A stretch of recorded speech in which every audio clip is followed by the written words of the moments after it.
Kenapa Gibran justru diloloskan dengan surat keterangan tanpa dasar hukum jelas? Ini bukan soal ijazah satu orang. Ini soal martabat hukum dan pendidikan bangsa. Kalau rakyat wajib ikut aturan, tapi anak pejabat bisa pakai jalur pintas, apakah kita masih negara hukum?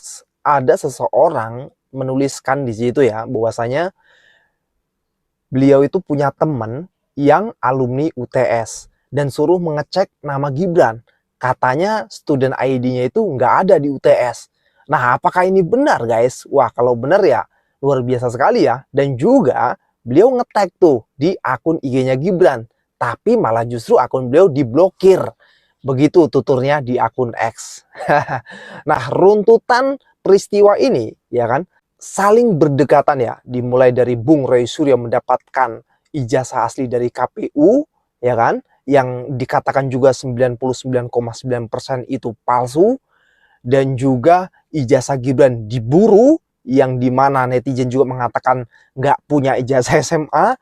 Nah, lalu Pak Jokowi bertemu dengan Pak Prabowo senyap 2 jam tanpa media. Tentu ini membuat netizen, rakyat berasumsi gitu loh. Apakah Pak Jokowi meminta perlindungan kepada Pak Prabowo atau bagaimana? Nah, teman-teman semua, ini semakin seru ya. Kasus ijazah ini benar-benar membuat Pak Jokowi dan juga Gibran Rakabuming semakin sulit untuk tidur. Karena ya nggak selesai-selesai, guys. Apalagi dari pihak sana, para termulnya juga meminta Mabes Polri untuk segera menangkap Bung Roy Suryo CS. Ya nggak mungkin lah. Apanya yang mau ditangkap gitu loh. Jelas banget Bung Roy Suryo CS menyampaikan mengenai ijazah ini. Oke teman-teman semua, bagaimana menurut netizen? Kita lihat videonya. Guys, ini dia bukti dan konfirmasi dari MDIS Singapura soal ijazah Wapres Gibran. Rabu kemarin, mereka mengeluarkan press release di website mereka dan mengkonfirmasi bahwa Gibran Rakabuming Raka benar adalah alumnus MDIS. Berikut pernyataannya. Bapak Gibran Rakabuming Raka adalah mahasiswa penuh waktu di MDIS dari tahun 2007 hingga 2010. Selama periode ini, beliau menyelesaikan diploma lanjutan diikuti dengan gelar Sarjana Science Honors di bidang pemasaran yang diberikan oleh mitra universitas kami saat itu. Apakah kalian percaya, Lur? Kalau saya, Lur, percaya, Lur. Karena dulu saya itu juga percaya waktu dibilang mobil SMK itu ada buatan asli Indonesia. Saya juga percaya dulu, Lur, waktu dibilang Indosat itu dulu dijual sama Megawati akan kita beli lagi untuk NKRI. Percaya, Lur. Bahkan saya juga percaya waktu dibilang dulu tuh, zaman kita akan buatkan 10 juta lapangan kerja. Dan dibilang ekonomi kita akan meroket. Masyarakat akan sejahtera, saya percaya. Bahkan parahnya lagi orang Indonesia dulu percaya beli Pertamax yang katanya kualitasnya bagus, ternyata isinya Pertalite. Apalagi cuma soal ijazah Gibran. Kita harus percaya, Lur. Bapaknya lulusan UGM aja saya percaya kok. Satu yang saya belum percaya, kalau anak ini bilang akan membawa Indonesia maju, Indonesia emas, dan Indonesia yang berwibawa, itu saya belum percaya. Karena janji bapaknya dulu masih belum banyak buktinya. Salam waras. Tadi ke Joko Lure, ke ini Bagio Lure, dan tadi masukannya Pak untuk masalah apa tadi? Susah teman-teman ya. Mau dibolak-balik juga saya memang nggak suka kalau wakil presiden itu Gibran. Jadi teman-teman tuh ya, tenang-tenang Mulyono. Ya oke teman-teman, kembali lagi bersama saya di channel ini. Mari kita saksikan bagaimana tanggapan para netizen tentang cuplikan video tersebut. Jadi teman-teman, mungkin yang kita harapkan itu memang benar ya dari video tersebut.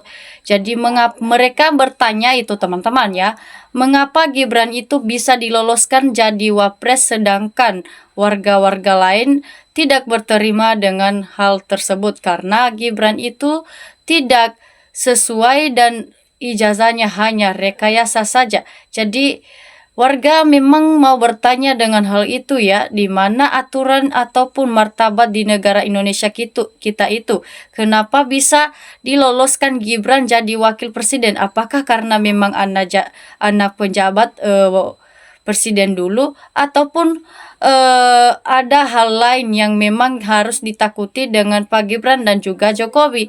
Jadi makanya ada salah seorang warga negara Indonesia mau bertanya, apakah memang itu aturan yang kian sudah diterapkan ataupun yang barusan ada aturan itu, ya, yang hanya rekayasan ijazahnya saja bisa diterima jadi wakil presiden. Nah, itulah yang harus dipertanyakan sekarang, teman-teman. Karena ya mungkin salah seorang rakyat tidak berterima dengan hal itu, ya. Jadi ya makanya mereka tidak mau berterima karena rekayasa palsu ijazah itu memang betul, terbukti memang betul. Jadi ya karena jawaban dari mereka itu tidak sesuai, makanya mereka tidak berterima, teman-teman. Nah, dalam hal itu, kata mereka itu, PKI segala cara digunakan, yang penting berkuasa. Tapi ingat, umat Islam tidak berbodoh-bodoh itu. Ya, jadi makzulkan Gibran dan adili semuanya karena tidak berdasarkan hukum ataupun aturan yang sudah kian ada di Indonesia menjadi wakil presiden. Ya, karena betul dia sudah melanggar hukum karena memalsukan ijazahnya ataupun merekayasan ijazahnya untuk mencalonkan diri jadi wakil presiden. Jadi dalam hal ini KPU harus bertanggung jawab karena telah bersengkongkol dengan Pak Gibran untuk menyetujui menjadi wakil presiden. Ya, mungkin kalau dari dulu dikatakan itu ijazah Pak Gibran itu palsu, maka mungkin para rakyat tidak mau memilih ataupun tidak menyetujui dengan hal itu. Nah, tapi yang mencurigai sekarang itu, ya mungkin mereka bertanya apakah Gibran itu mengapa harus diloloskan? Apakah karena dia itu anak dari Pak Jokowi, mantan presiden kita, ataupun ada yang lain, ya. Jadi itulah yang mereka tanyakan saat ini yang pada lagi heboh, teman-teman. Jadi Jokowi bertemu Prabowo memohon agar kasus ijazah Jokowi Gibran dihentikan, teman-teman. Nah, Prabowo ini memang betul-betul ya memohon agar kasus ini bisa dihentikan, ya, supaya Prabowo itu bisa bertindak dengan hal ini. Jangan asal pelanga-pelango kalau ditanya, jangankan yang nanya pejabat emak dan warga bertanya tidak nyambung dengan bukti, ini yang bertanya dalam hati dia pendidikannya selesai apa enggak. Ya, jadi Indonesia punya wapres kemana-mana jadi olok-olokan karena rakyat ndak mau dengan Pak Gibran. Karena juga memang betul faktanya Pak Gibran itu tidak sesuai dengan yang kita harapkan, teman-teman.